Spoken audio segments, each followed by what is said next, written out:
store closing, unfortunately in my business I have stores closing all over the place.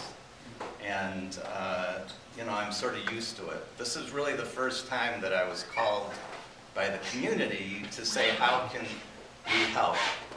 What can we do? And I thought it was phenomenal. So, how could I not come here? And how could I, you're really helping me. And I think that's a phenomenal thing.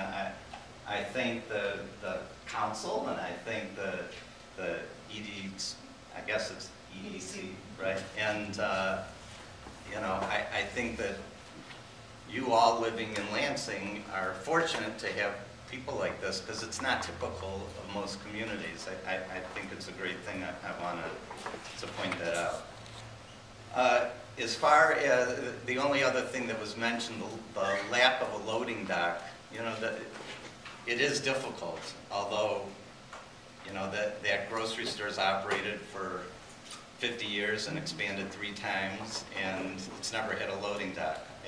It's difficult. It wouldn't alone keep another supermarket from going there. The building is actually in decent shape. The receiver, who I also spoke with, the most likely outcome that would allow for a tenant to move in shortly is the thing that the receiver is hoping to do is to sell the existing L&L business to some other Spartan operator or some other small chain that wants to come in this market. And it's a pretty inexpensive way of controlling 7 stores. That's currently how many stores there are.